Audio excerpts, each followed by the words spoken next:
Hello everybody, and welcome to the Moto Mill. This is our fourth video, and hidden behind this silk bed sheet is the world's oldest and rarest cr500.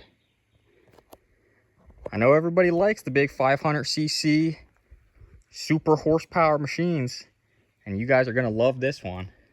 Let's take a look here.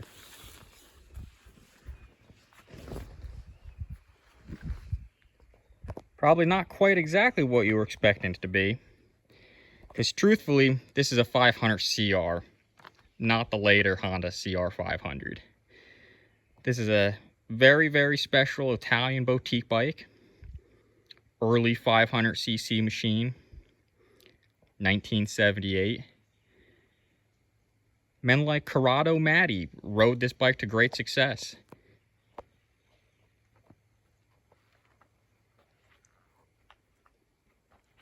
Very, very unique in the United States and all of North America.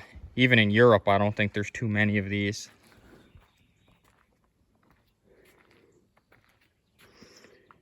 It's crazy with Italy with how many different manufacturers there were. I guess that's why they call them boutique bikes, is because every little town seemed to have a different shop. You know, you had Betas and Moto Villas and Perilla and Ducati and TM and I think it's TGM and Ansa Salati, probably mispronounced that, and probably dozens more. This bike I've now owned for probably 5 or 6 years now. I bought it off a good friend of mine, another Armor racer. He got it from a gentleman who actually is the one that had imported it from Italy. I think that man's now passed away. Rest in peace, Peter Villacarlo. I know he had gone over to Italy and had supposedly raced this bike over there and then went through the difficult process of importing it. Very glad he did, because this is one of the pinnacles of my collection. At some point I'll go over it and clean it up more. First thing it really needs is getting some new fork caps for the Marzocchi forks, but man, look how gorgeous it is. That motor's just so unique.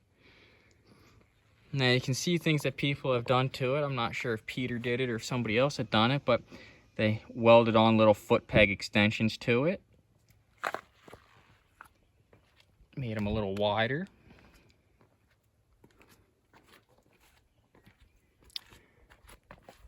Same thing, they extended the shifter.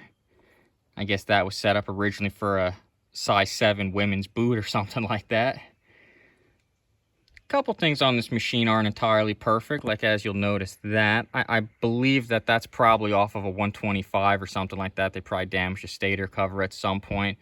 Otherwise, maybe one of the vent tubes feeds into it differently than one of the others, but not entirely sure. I think those are supposed to match up. On the rear here, you see it has the nice Öhlins piggybacks. Now I know Corrado Matti, he used ones with the remote reservoirs on them, and I don't believe Öhlins had these available to the public until either 79 or 80. So with this being a 78, I'm not entirely sure what the deal with these shocks are. They might have just been put on by somebody else at a later date. At some point I'd like to get in the bodies and see if they're date coded at all when I rebuild them. Gorgeous fiberglass rear fender.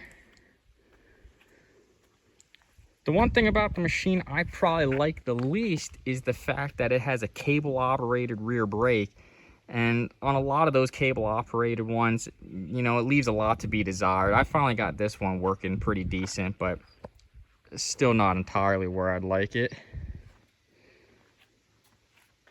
On the front, you got these fantastic magnesium Marzocchis, which, in my personal opinion, I think they're the absolute pinnacle of suspension from the late 70s. I know a lot of folks will argue and say there's things like Simmons and such, but personally, I really, really like the Marzocchis. By this year, they're starting to get to where they're a little too slim. You know, you start to feel a tiny bit of fork flex in them. But still incredible forks.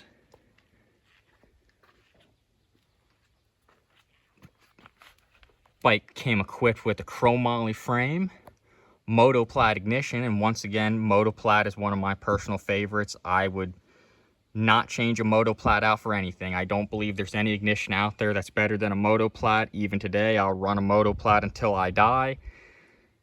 On some machines, if you really can't have a Motoplat on or something, I would go with an HPI or something.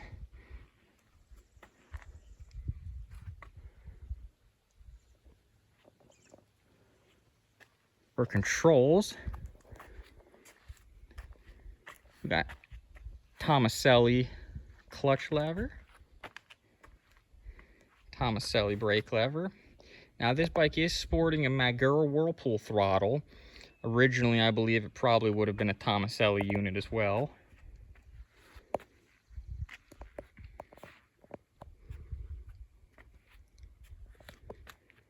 Now, Beta didn't build the hubs themselves. I can't think of the name for what the hubs are called at the moment, pardon that. But they seem to have pretty good stopping power besides the strange feel from the cable-operated rear brake.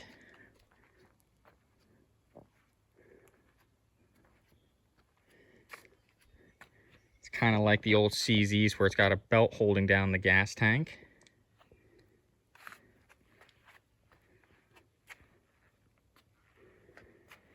And let me tell you, everybody, this bike is very, very, very fast. Every time I've taken it to the ARMA races, everybody always thinks it's a Mako or something strange. A lot of people don't even realize that Beta built motocrossers in these years.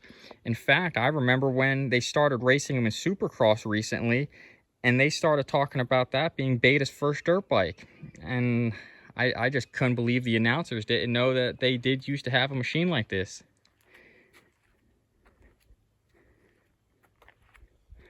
I'd love to take this to the Legends and Heroes display at some point. It'd be pretty cool to set this bike up next to one of the new Benny Bloss replicas.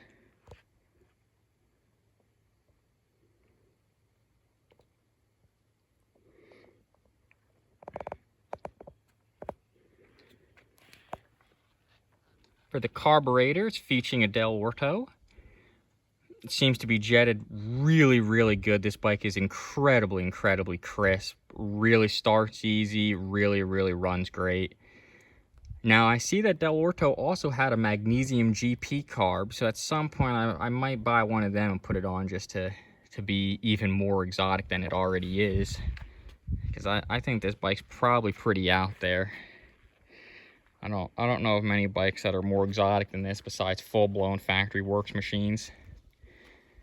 And even then, this bike really, really tugs on my heartstrings. I'm not sure that I would trade it for the world. We've got another Italian open classer we'll do a video on fairly soon. It's a Motovilla FV380, but let me tell you, that's a different animal than this entirely. This bike is much more exotic than that machine. This bike doesn't weigh a lot. Has really good suspension, really good power. I do have to say that selecting third gear on it isn't the easiest thing. I do catch neutral with it every now and then. Maybe that's just because the dogs or something are slightly worn out in it, but I'm too afraid to take this motor apart. I'll keep it together until she blows up at some point, and we'll see what's going on then. Right now, the bike has a lot of compression. It seems to function really, really well. Even the clutch actuates really nicely. So I don't want to do anything like that to it.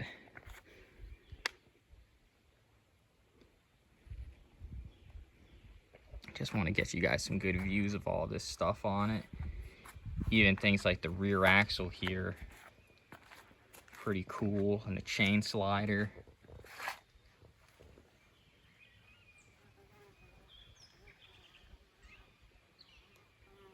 Some point we're going to do a video with this bike running, and we'll do a little shootout with it against my 78 Makos and my Husky 390 and some things like that, because this bike is all day long better than all of the competition.